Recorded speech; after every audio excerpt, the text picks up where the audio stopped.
Hello दोस्तों, नमस्कार, जय माता दी। डेली धमाका यूट्यूब चैनल में मैं आपका स्वागत करती हूँ, वंदन करती हूँ, अभिनंदन करती हूँ और उम्मीद करती हूँ कि आप सभी लोग स्वस्थ होंगे, व्यस्त होंगे, मस्त होंगे और मैं भी एकदम बिंदास मस्त हूँ। आइए आज हम आपको एक कहानी सुनाते हैं, मेहनत की कमाई।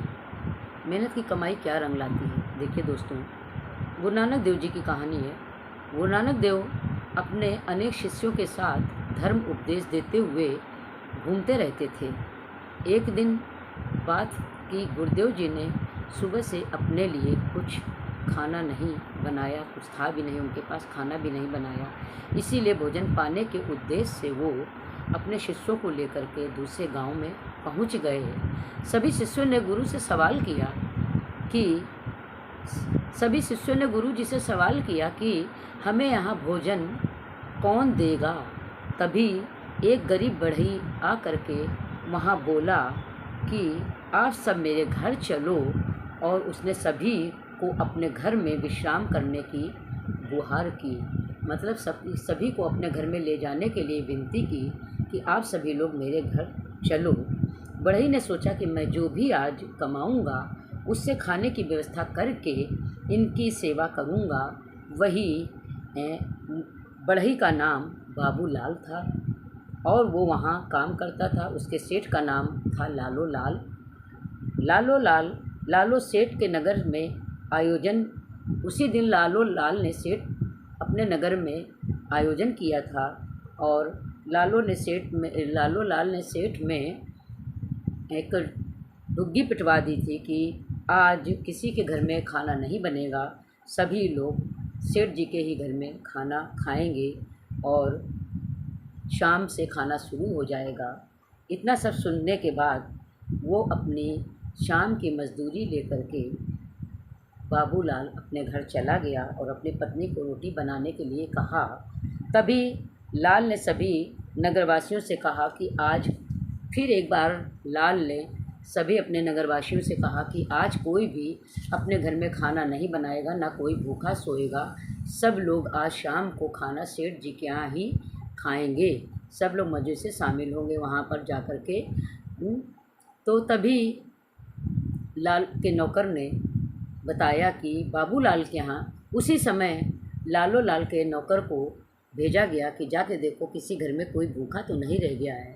तो जब बाबूलाल के यहाँ उसका नौकर गया तो उसने कहा कि कुछ संत हैं जो भूखे सो गए हैं या सो रहे हैं। लालो ने क्या किया, नानक देव को भोजन के लिए आमंत्रित किया। वो नानक देव के जो संत थे, शिष्य थे, वही लोग भूखे थे और नानक देव भी भूखे थे।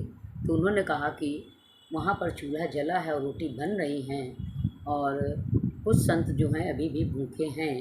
तो उन्होंने नानक देव को भोजन के लिए जब आमंत्रित किया तो नानक देव ने कहा, पहुंचकर सेठ से कहा, बाबूलाल बढ़ई के यहाँ की रोटियां बन गई हैं, मैं वहीं भी मंगवा लो। तो सेठ को ये बात अच्छी नहीं लगी, लेकिन उसने बढ़ई के यहाँ से रोटियां मंगवा ली। सेठ जी ने मना कर दिया कि बढ़ई के यहाँ से रोटी मत मंगवाओ, जब हमने आपको यहाँ बुलाया है तो आप यहाँ की रोटी खाइए, वहाँ से रोटी लाने की कोई ज़रूरत नहीं है। लेकिन नानक देव ने सोचा कि एक दिन की मजदूरी की उसने रोटी बनाई हमारे खाने के लिए और मैं उसकी रोटी छोड़ करके यहाँ की रोटी खाऊं तो मेरे लिए धिक्कार है। उन्होंने कहा, नहीं, मैं बढ़ई की रोटी, बाबूलाल की रोटी मंगवा रहा हूँ सेठ, तब मैं खाऊंगा। तो सेठ ये बात अच्छी नहीं लगी तो उन्होंने, गुरु नानक देव ने कहा, कोई बात नहीं है, आप मत खाइएगा, मैं खाऊंगा। तो उसने बढ़ई के यहाँ से वो रोटी मंगवा ली। फिर सेठ ने पूछा, महाराज, मेरे खाने में ऐसी कौन सी कमी है जो आपने मेरे नौकर के हाथों से रोटियां बढ़ई के यहाँ से मंगवाई। नानक देव बोले कि कमी की कोई बात नहीं है, लेकिन मैं अभी आपको कुछ बताता हूँ। यह कहकर जब उन्होंने सेठ की रोटी को मुट्ठी से दबाया तो उसमें से खून टपकने लगा। देखिए दोस्तों, ये ध्यान से बात सुनिएगा। जब उन्होंने सेठ की रोटी को मुट्ठी से दबाया तो उसमें खून टपकने लगा। बढ़ई की रोटी को दबाया तो उसमें दूध की धार बहने लगी। निकलने लगी, नानक देव ने कहा, तुम दोनों की रोटियों में यही अंतर है। बहुत ध्यान से सुनिएगा दोस्तों, नानक देव ने कितनी बड़ी परीक्षा ली, कितना अच्छा प्रश्न किया। जब उन्होंने सेठ की रोटी को बहुत कस के दबाया तो उसमें खून निचुड़ करके आने लगा बाहर।